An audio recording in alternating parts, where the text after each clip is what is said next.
I wanted to start, I guess, with each of you maybe telling us in your own words what your video is about and why you made it. Why did you make this work? Let's start. Malebona. I can start. I don't know. I made the work firstly for my own creative therapeutic process of taking my ideas and visualizing them into something that I think people can relate to. So I mean, a lot of my work is influenced by popular culture and music videos, comic books, action film, sci-fi movies. Yeah. And so I wanted to create an image that I felt like I could relate to, that kind of culminates all of these genres that I've been influenced by, and kind of creates a space where people can then also relate to the work because of their own personal experience, but also relate to the work because of my personal experience, and bring those ideas together to create an image that people can see themselves in, and also can relate to historically, personally. And also I thought it was, some of it was a bit funny. So I was like, well, maybe just to entertain people as well, which is another aspect of making work, is to entertain people in some sort of way. So that's kind of why I created the work. That's why I create my work in general, is to reach people beyond just conversations, but to create a way for them to then think beyond their everyday reality, and see some of the symbols that they might take for granted in their everyday encounters with reality, so that they can think beyond just the now. Yeah. Wow, that video came at a weird time. No, it wasn't. It was a weird time in South Africa, like it always is, I think.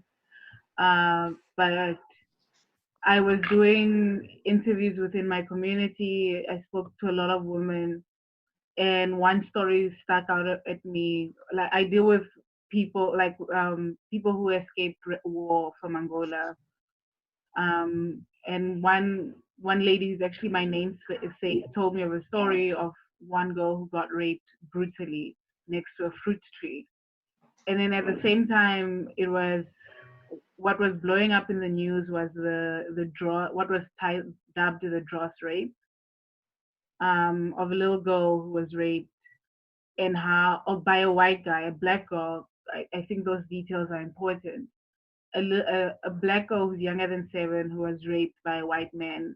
And that really resonated with me. It freaked me out because I was stalked. I grew up in Pretoria. I live in a white suburb, and for the longest time I used to get followed if I'd go to the library or to the shop, and that just hit me like, shit, that could have been me. And I was very depressed. I was anxious, and I just wanted, how does one embody the violation of a human being? How does one embody the violation of a female body? And how I was feeling, because sometimes I think we tend to think it's our own fault that we get violated in that sense. And that idea of trying to consume someone so much that you gag, that you want to take them in whole, even though it's physically impossible. So I think with my work, I always try and make people uncomfortable, like to feel my discomfort most of the time. And this work definitely, I think it makes some people feel really uncomfortable. Yeah, I think that's where that specific video comes from. So you both draw quite heavily, like, so you're talking about current events, but you're also referencing history quite heavily in both of your work. And obviously you do that in different ways. So Malebona, you use humor and you use popular culture. And Helena, yours is like a punch in the gut. Some of your works, as you say, it makes you feel uncomfortable. But how do you think how are you trying to disrupt history in your work, and then to what end?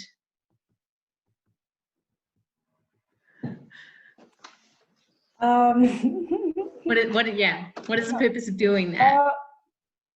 For me, it's like not necessarily about disrupting history, but it's about showing that history is not something that's linear. It's something that is not a singular experience, which is something that we've been taught that it is like we are supposed to look at it from one lens. And so for me, it's to kind of indicate that we can look at history, which is something that is subjective, because people wrote, they came, they wrote, they conquered, they did what they needed to do to include themselves in history. And for me, this is my moment or an invitation for other people to understand that it's important to then include yourself, to write yourself in, and to understand that history is not something that, like I said, that's linear and that's singular and only comes from one perspective. And so for me, it's not necessarily a disruption, but just a continuation of something that a lot of artists have been doing, and a lot of writers, and that people have been doing on a daily basis, sometimes without noticing, but we continue to find ways to include ourselves in the writing of history. And I think there's different types of ways to write yourself into history, not just in terms of like physical understandings of writing, but like oral history, storytelling, through our own experiences, through what we see, through what we say. And so for me, it's just about trying to tell different types of histories and indicating that it's not just one history, and it's multiple histories that exist, that coincide and function all together at one time. So just to kind of like think of history in that kind of way. Yeah, that's. I think with my interruption of history is me writing my history, actually. With the history of the 3-2 Battalion and people who left Angola, especially to South Africa, and who were placed in conflict, what has been written I find very problematic. It is this labeling of terrible ones because of their involvement in the border wars, or it's the story of the abandoned children. And I know we are more than that, you know. Many of times African history has been written for Africa, and very little is written by Africans. So the idea of someone actively writing their history, whether being it through actual writing, through making of art, through history telling, as Africans can be quite radical. And just me making work, me talking about my daily experiences is history in the making in its own. And it's important because if I leave it to someone else, they're probably gonna misquote me or miswrite it, which has been done quite a lot. And it's important that Africans tell their own African story as honestly as they can, and as true, as raw as it is, you know? Yeah, I also think it's important just to like feedback off of that. I think it's important to kind of also, for me, is to normalize this idea of us writing our own histories, and it not being something that's like, not necessarily to say not extraordinary, but something that is an everyday practice, something that is normal, something that is not seen as, wow, that's so out of the blue. It's like we have already been doing this. We have already been writing our histories. We have already, so it's not something new, something fresh. it's something that's always been happening, and to kind of indicate that like this is just, it's normal. And so I think that's really important. And you both, so Helena, you also a performance artist. I actually want to show some of your works. So I'm going to share my screen. Can you see that? Yay. Yes. Let's make this big. So, Helena, you also a performance artist, and you both work in two-dimensional works as well. So this is some of the clips from Malebona's video. This is Lebo Matosa. Some of the posters that you've made, prints, collage works, and Helena, this is your performance you did at FNB at Joburg last year, and you both embody these characters in your work, and there's a lot of use of kind of military imagery and symbolism, war, Malebona, kung fu fighting. So yeah, I wonder if you can just talk a bit about that, like this almost this kind of militarization of women, really, but also, yeah, I guess referencing your histories and the impact of war. I love this. Yeah, I mean, I think the embodiment of violence is a reflection of the society that we live in. Like, we live in a society that is born and bred out of violence. What we have today, what we consume today, is because of the violence that people had. We didn't just come up, and it's like I'm saying, it's a reflection of the violence that we've had to endure in order to see out today. So capitalism in and of itself is born through violence, and it's born through slave trades, it's born through the violence of people's bodies, the violence of people's material possessions, the violence on land, on agriculture, all types of violences that we've had to endure. And so for me, it's kind of firstly to reflect that and say, this is where we are. We are coming from violence, and that's what the makeup of our society looks like. But also it's to kind of take a form of power, because this is what power also looks like in our society. Power looks like violence. It looks like an assertive violence. And so it's to say, this is women taking power and asserting it in a violent way, but also juxtaposing it with this idea of healing and what healing looks like. And from my own understandings of healing, it's a form that's very nurturing, gentle, and a form that's supposed to help people live, continue to live, but also to facilitate death as well. And so in and of itself, it has aspects of the cycle of life, of facilitating death, birth, and healing. But also, you could argue that in some sort of way, there is an aspect of violence that comes in with having to deal with healing, because there's a disruption and there's a rupture, but also there's growth. And so, yeah, that's kind of like what I see when I kind of include this militarization of violence. But it's like I said, to reflect our history, to reflect the fact that we come from a violent history, which continues to be violent in our everyday life. And so it's to speak to this idea of organizing, of becoming multiple forms that come together for one cause, to achieve one thing, even in its violence. And I think people do that all the time. We see that in how people treat each other even online. Like if you're on Twitter or any kind of like social platform, people have ways to band together towards one cause to eliminate the other or to eliminate an evil that is against the self.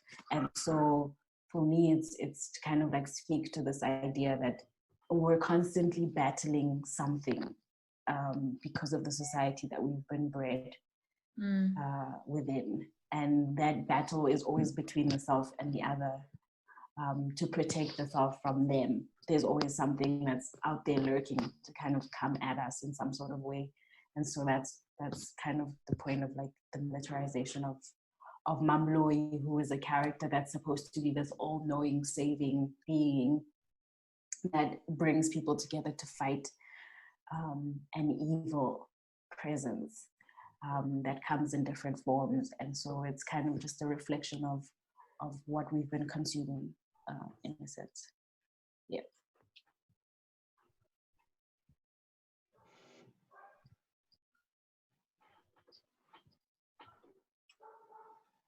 Helena?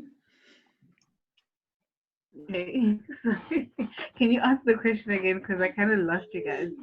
I can't really remember the My question. network for some reason. It was about your character that you create and using imagery and symbolism of violence and why. And I suppose for you, yeah. No, I think the question why, was but like, also the response to you. wasn't the question, why do we have militant characters? Yes, that was it. Oh, militant characters. So last year was the performance at Art Joburg. Oh, that stemmed from my father and me trying to embody him. Yeah, it sounds like I have daddy issues, but I don't. It's not the first time you did it. So my dad was with the machine. Yeah, it's not. Which was also violent. Yeah, so. It's violent though. No. I mean, it has. So, yeah. So it's a symbol of violence. For me, like the machete. Yeah. So the machete for me is a symbol of power. There's a weird relationship between like weapons in South Africa and women and how it's perceived. Be carrying machete, it's like, do you know it's a weapon? So obviously, all of a sudden in my hands, it becomes activated. But then you have security guards, taxi drivers who carry machete, who carry shambox, not machetes. Why am I? Yeah, I'm confusing with you now. Mm-hmm. So I also use shambox in my work. The machete for me is also a domestic tool. It's not just a violent tool. It's a very, very domestic tool. You use it to cut, to slaughter, cut a tree, do very basic things with it in the house, but it can also be very violent. I grew up with a machete in the household as a normal household tool. And then with the shambok, so with our community, they always used, being under the apartheid military, the shambok was used for discipline. So with everyone, a child, and a woman, an older woman or an old man, if you did something wrong, if you transgressed, you would be whipped with a shambok. And it goes by also in like in townships with the blackjacks, shamboks were used in South Africa. And when I bought my shambok, I remember a taxi driver telling me this is a weapon, or even the store clerk was like, "Oh, so you're gonna beat your boyfriend? He broke your heart, right?" And it's like, oh, women are out to get men for some reason, and we use tools like shamboks to try and get them, apparently. So immediately it becomes very something that is normal among Black society, a shambok, but immediately when it's in a woman's hand, it is extra violent, it is activated. She's probably angry and wants to go get at some man who wronged her or something. So with this performance, I'm wearing something similar to the old apartheid army uniform, with bullet chains that I got from a friend whose partner runs a shooting range, and just everything around it, with me being a female body carrying it, just became extra loud, extra violent, and just activated to another level where with men violence is sort of normalized. It's like it's okay for a man to be carrying a gun or a shambok, but once a woman is carrying it, it's like it becomes extra amplified. And I'm kind of questioning that the positionality of a woman in terms of being militarized, being active, being able to defend herself, and I think also how history has been written, that, for example, in liberation movements, women are just written off, not remembered. I often think of Justina Machel, who was a freedom fighter in Mozambique, who was a mother, and was sick but went back to the battlefield because her country was more important than her well-being. The freedom of her people was important. But then when you think of Justina Machel, or when people speak of it, it's like, Samora Machel's wife, first wife, and she was a freedom fighter, but I think the freedom fighter should come first, because she really did a lot to sacrifice. She was a woman carrying a baby and carrying a gun, and I think violence shouldn't be normalized at all, but seeing women as timid, people that things happen to, instead of them making things happen for themselves and to others. We're not just receptive of violence. I think we can create the violence ourselves, but it's also giving that positionality that women are allowed to defend themselves and should be able to defend themselves in any way possible. Yeah. I think your work also speaks to this, Malebona. You've got that short clip of Winnie Mandela as well. Yeah. Yeah, because it's important to speak towards women within positions of asserting violence, but also defending themselves. And then, like Helena said, it's an important part of history that is continuously being negated. And I think it's important to be able to then forefront that in the work that I do, because I think, like you're saying, women are not necessarily seen as, even within liberation movements, within any kind of like movements that have been started.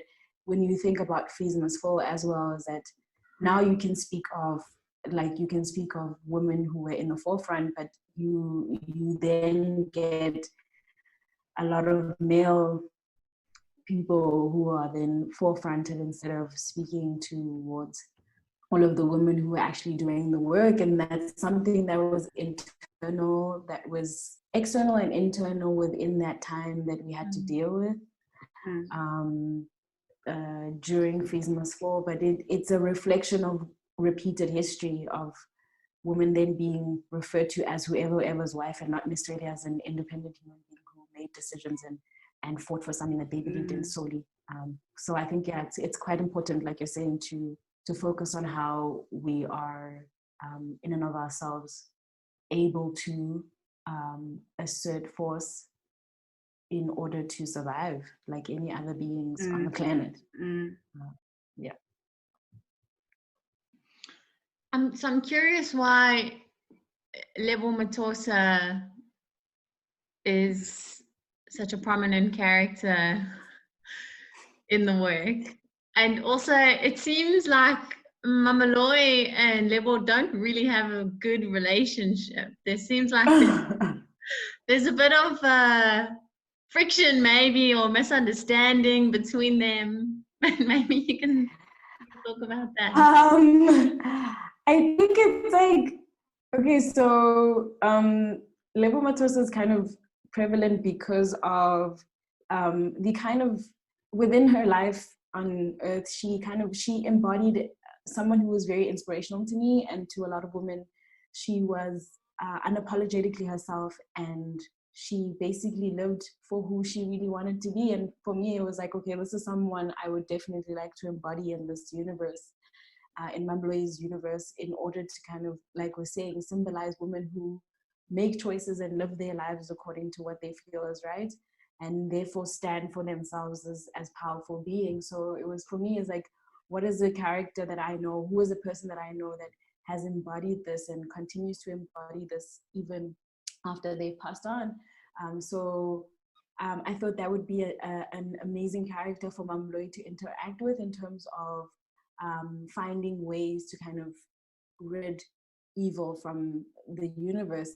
But also, the reason why that she and Mamloi sometimes don't get along is because it's kind of to show that, like, not even if you are partners with someone and you work with someone, it doesn't mean that you get along all the time. And I wanted to create friction in order to create nuance, in a sense, from the relationship that they have, because I have a lot of female friends, and we love each other and we get along very well, but that doesn't mean that we get along all the time, and that doesn't mean that we're in agreement all the time.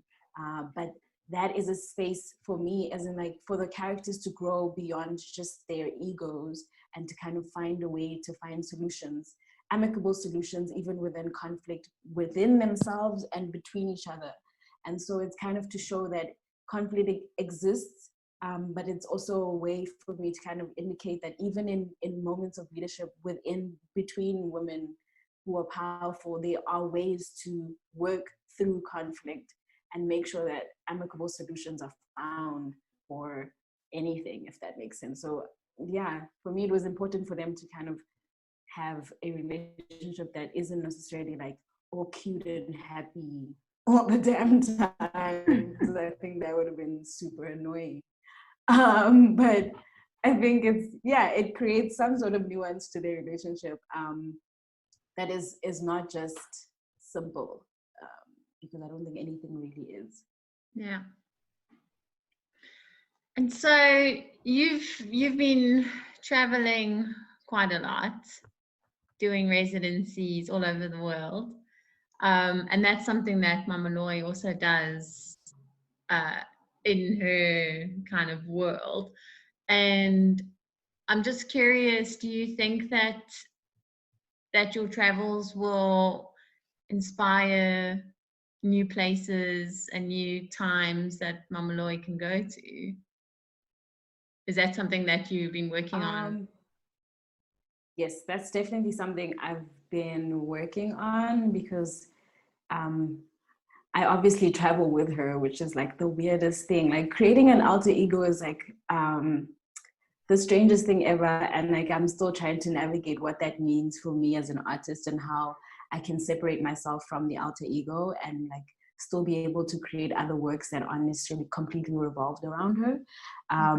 But after saying that, I have been thinking of ways to kind of interact with spaces that I've been traveling to, and what that means for Mamloi's travels and what that means for Mamloi's journey, because every different place has a history of its own, and like it has an entry point, in a sense, to how we think of history. And so these are different entry points in terms of how to like look at what Mamloi's universe looks like, and how that history or my time there influences what the character looks like, what the space looks like, and what she does in the space, who she interacts with, and in what kind of ways. So obviously even the people that I meet in those spaces heavily influence what Mamloi looks like at the time. But yeah, with that said, like I said, I'm still trying to figure out ways to still function and create other characters, because I think at the moment I'm looking towards expanding the universe, because I feel like it's been centered around Mamloyi for quite a while now. So I want to see if I can expand the universe and place other characters within the universe and expand the idea of the universe and make it something that's a little bit more holistic. So yeah, that's what I'm looking at right now. So I just have a question. I'm interested in why you decided to choose the character Mamloyi, or even just the name Mamloyi, to call her that. Because I mean, historically in the African culture, or South African culture specifically, when you were a female sort of healer, you were not always considered a healer. You were sometimes more often considered a witch. And Mamloyi is Kimoloi. You know, she's considered a witch more than a healer. But also to piggyback on that, I want to hear your thoughts, if you have any, around you. I know in your video you said that you were chosen. And I feel like a lot of people now have started also feeling like they were chosen. And I just want to hear what your thoughts are around that, because not everybody is chosen to be a healer, and not everybody comes with the intention of healing. I know that a lot of them come with other intentions that are not always good. I think, wow, okay, there's a lot to unpack. I think firstly, the reason why I chose the name Mamloyi was to speak back to this history, to speak back to the understanding that traditional healers in the Black community in South Africa, in other spaces as well, not just in South Africa, have been seen as witches because of the history of not just colonialism, but the history of Black people or healers not necessarily being seen as just coming here to heal, but seen as witches. And so Mamloyi is the name Mamloyi is to kind of draw attention to this history, and then to also then speak to our current understandings of traditional healing, our current views on traditional healing, and our current relationships on traditional healing. So I was brought up in the church. I was brought up as a Christian, and a lot of the Hello? Sorry, I wanted to ask, which church? It was like what is it? I don't know what's it called. It's like it's not like it's I don't know the word for it, but it's not like I only know how to say it in Sesotho. Like that's all I can say. Okay. Yeah. Pentecostal. Yes. That. Pentecostal church. Yes, that. And so my own relationships with traditional healing had been kind of told through that lens that anyone who is a traditional healer is not necessarily working towards your best interests or is working against God in a sense. And so that's the reason why I chose the name Mamloyi, but it's also from a story of, not a story, but an experience of someone who I know who was said to be Moloi, who is said to be Moloi, because people have evidence that Obaloile and she's done certain things to them. And so it was like about the stigma that was like put on this person, whether it's true or not. I mean, I've never really experienced anything from this person, but something that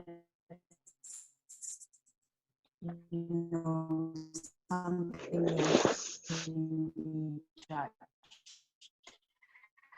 from the community. And so to speak back, I've been chosen to then also speak to the complexity and chosen even in different forms of healing, not just healing in terms of traditional healing, but healing within the church and healing within communities. And like people who hold certain types of power within communities feel that they've been chosen and are not necessarily abiding by what they say they want to do, right? And so the idea of being chosen is then in question. Like we're saying, there are people who say they've been chosen but don't actually have people's best interest at heart or have interest to heal people. There are pastors who say they've been chosen by God and the Holy Spirit but don't actually have people's best interest in hearts or have the intention to heal or spread the word of God.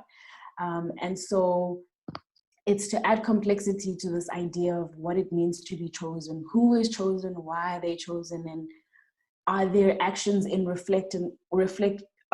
do their actions reflect this idea of them being chosen and their purpose on this earth?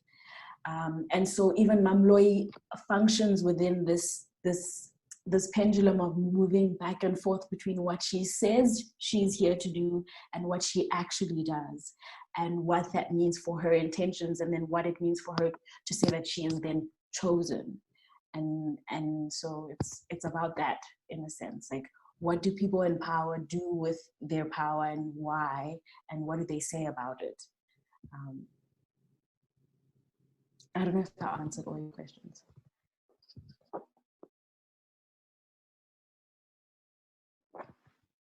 Sorry, she also talks about being a custodian. So I feel like maybe she understands why she's been chosen, a custodian of time. Yeah, I mean, I think also it's like I said, it's this idea that if you believe you're chosen, I mean, you believe that you can do all kinds of things that are outside of the ordinary, right? Yeah. Whether you have the power to do that or not is to be seen and to be proved. But I think she definitely believes that she's a custodian of time, and she has proof that she is a custodian of time because she moves within time. But I mean, she has to provide for people. And I mean, the other experience that I've had with Mamloi is when I was doing public performances, when I started with the character, was that I would do public performances, but also I would have advert posters that advertise Mamloi's services within the city of Johannesburg. And I've also been putting posters wherever I go in the world to kind of advertise her services. And there have been times where people have actually been looking for Mamloi to be like, we need to find this woman because she has these services that we want, and we want her guidance, we want her to help us. And I've had people come up to me and say, hey, aren't you Mamloi? I'm like, no, I'm not. And they're like, no, we need your help. And I'm like, no, I can't help you. And so it's like this, like I'm saying, this idea that like people pose the question of like, I can help you, but it's like, to what extent can people help you? And how and why, and what are their intentions when they do help you? What do they want from you? What is this exchange? And it's not to say that there aren't people who are actually actively doing the work to help people. There are people who are. Mine is to just speak to this and kind of question what that means.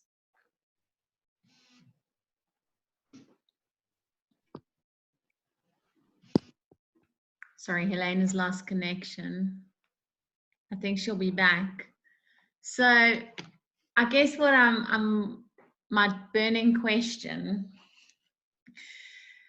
is it possible to destroy Biscuit Head?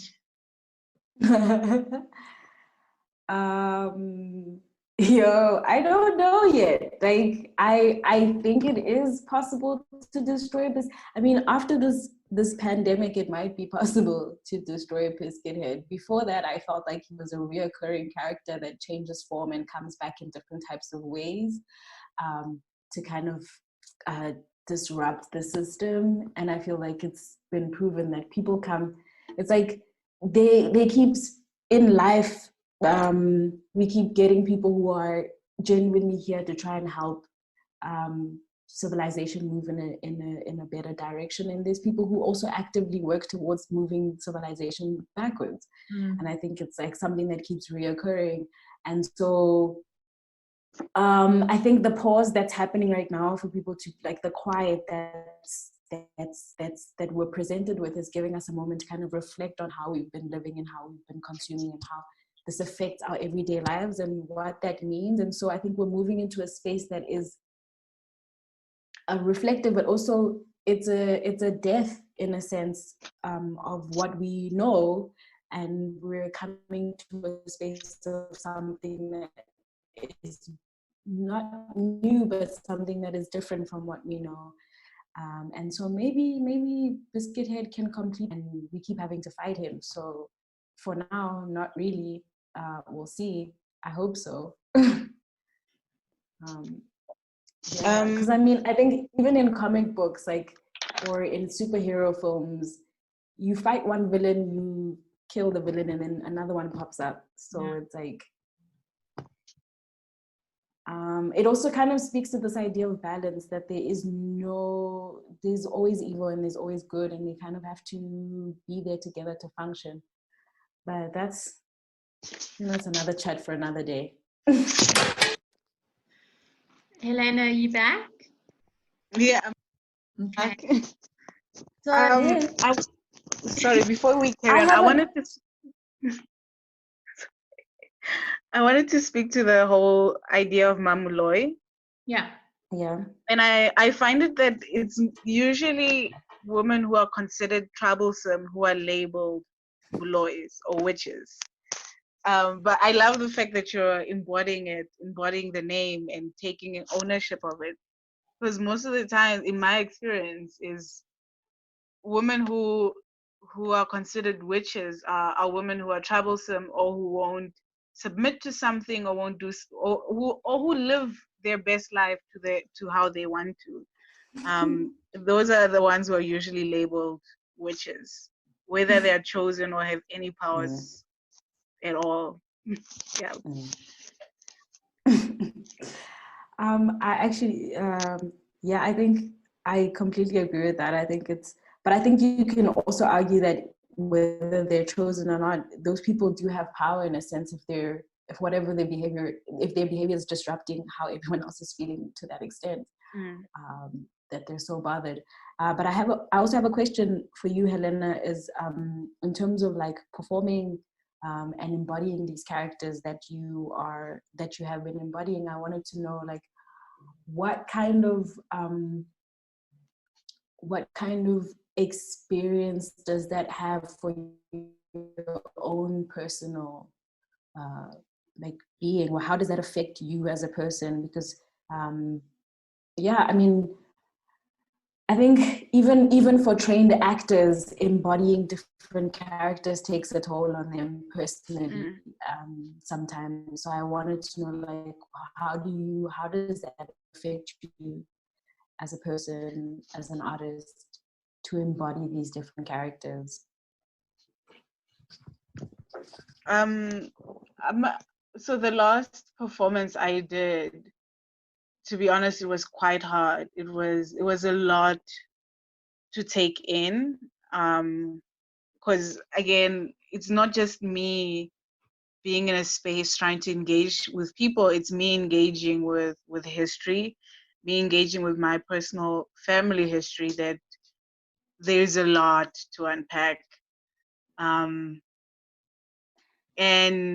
it was hard. Like the last performance at Art Joburg was really hard, where it took a bit of my soul, because it's again dealing with different energies who reacted very expected. Some of it was really expected, but at the same time it was kind of violating how some people reacted to it. Because again, it's when making these characters wearing that uniform of the apartheid military, it brings, if people who really want to engage with it, really brings them a lot of memory, a lot of traumatic memory memory that they wanted to forget. And for me, that uniform carries a lot of memory, carries a lot of pain and trauma. So putting it on was heavy on my shoulders, I won't lie. And I think I don't know, it might come over time where I learn how to separate my emotions from the character, but I think it's a bit hard because as much as like for me, I'm not a trained actress. I'm not trained in the performance art. And to be able to like, okay, when it's action, and then cut. It takes a lot building up to that character. It takes a lot of research, speaking to people. And I think a lot of the times, maybe my mistake is that I personalize these stories and these events, that it hits me to the core sometimes. So it's a thing I still need to work on, to be able to not get too emotionally involved, but the work is emotional itself. Yeah. I honestly think it's not a mistake to get personalized, because I think that's the only way to kind of embody a character and to kind of really be at the core of the character. But I think it's important for us to speak about this, what it means for performance artists or just performers to be able to put themselves out there and have to embody characters, and what that does for you, what that does to you personally as a person who has to then switch off afterwards and carry on with your life. And I think it's quite important to speak about what that means, for the medium, but also for the people who are making it, and also for the audience who is then interacting with you and interacting with a person who is embodying a character, but you're still a person. And so I think that's an important conversation to have in and of itself. You know? Yeah. I think the post-performance aspect goes back to where does these performances take place. I've been thinking about it a lot. I think that's why I put performance at a pause for this year, for now, is where do these performances that are very important take place.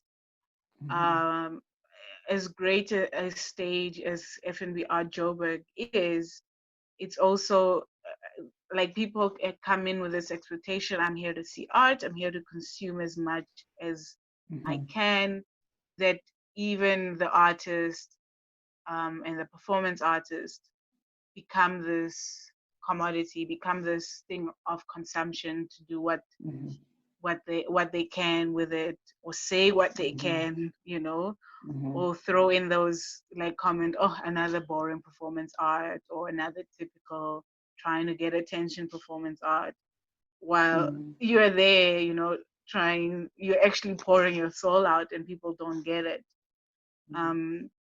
So does performance art take place in galleries? Should they be taking place in galleries, as much as it comes from that history? What would it mean if we now go in with like Mamuloi and my military character to Bree or to Small Street, perform there? How would that be received? So it's spaces are important, and I'm thinking about it a lot, especially after my experience with that performance. Because you won't have time to kind of have a breather, like I need to calm down. Immediately people will either like, what were you doing? Oh, you're that girl in the military uniform, you're actually nice in person. So it's important to think about where performance takes place. I completely agree with that. I mean, I've actively decided not to perform within gallery spaces and art spaces because of this idea that people are there to consume whatever you're there to give them. And like, I agree with you, it becomes a violation of the body in a sense, and it feels it's not the same. And I mean, I've performed in theaters, and I think it's a different kind of interaction with the body in a sense, because the theater is like meant for that space. But I've also performed Mamuloi within public spaces, like Brie, like Braamfontein, like the streets of Doornfontein, because that is the audience that I'm speaking to at the time of that performance. And I find ways to kind of like reintroduce other audiences to the work through the video process. But I think you're right, it's important for us to then speak to this idea, what does it look like for performances to be in art spaces, and who is performing, and what are their reactions, what is the consumption of those performances. Some people find a way and a balance to be able to then perform in these spaces, and it works for them though as well. So I think it's about finding a space that works for you, that you're comfortable with as well. Okay. So I'm conscious of time because Helena has another Zoom event after this. Helena, can you just tell us a little bit about the exhibition that you're participating in? Yes. So it's called The Borders of Memory, and it's a two-man show, a two-woman show with me. With it, or say what they can. With me and Tuli Makonjo, who is a Namibian artist who we have like a mirrored history. Her mom was a SWAPO fighter who went into exile in Angola, or went into training in Angola in Kwanza Sul, while my parents and my community went into exile in Namibia and subsequently fought against SWAPO. So it's that conversation that we are having, and with Guns and Rain and Julie Taylor, I think it's an amazing space. My first time working with them, but she really, I think it's the first person I found who really understands the history and the complexities of it, and treats it with a certain sensitivity that a lot of people don't understand. And this body of work that I created is something completely different from what I've done before. I've used a lot of fabric. There's a lot of sewing involved, a lot of embroidery as well. And I think I'm really digging into the female aspect and going into my own memory of home, my childhood home in Pomfret, and what it looked like, and different fabrics and textures that I grew up around, as a form of like carriers of memory, you know. So yeah, I'm really excited about it. So we have events planned around it. Today is like the toast. There'll be a little slideshow, a few words from me and Tulin. And we're having a talk with Leonard, who is a historian from Switzerland, and stumbled upon the history of Pomfret and really wrote amazing papers on it, and his PhD around it. And it's like for the first time, it's one PhD that I approved of, because he really spent time with the community. He was here in South Africa earlier, and we spent time together. Went to the First Checker Monument, which is another weird space in South Africa that needs constant disruption. So I'm quite excited about that. Then there'll be an Insta visit with me in my makeshift studio here at home in Pretoria, and with Tuli as well. So yeah, feel free to join, ask questions. Yeah. Congratulations, that's amazing. Yeah, congratulations. Thank you. And Malebona, what are you working on during lockdown?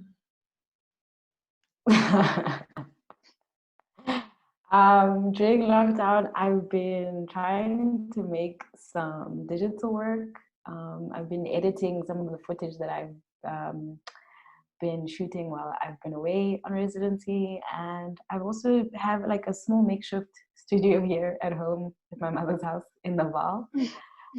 So that's what I've been working on. So we'll see what that looks like after everything's done. Well, thank you both so much for joining us and sharing. Thank you for having us. Yeah, I'm looking forward to seeing what's next from both of you. And Helena, I don't know. I've got one bottle of wine left. I'm not sure I'm prepared to open it tonight. How long is your wine done? I'm out. Oh, guys, To be fair, I'm only a out. 2 bottle. I had beer, so I got sent some of that underlined beer Oh, before nice. lockdown. Yay! It's finished. Not the non-alcoholic one. No, beer, like it's finished, guys. And tonight I don't know what I'll do. I'll probably just sip my water. Show you Or have, like, sharing.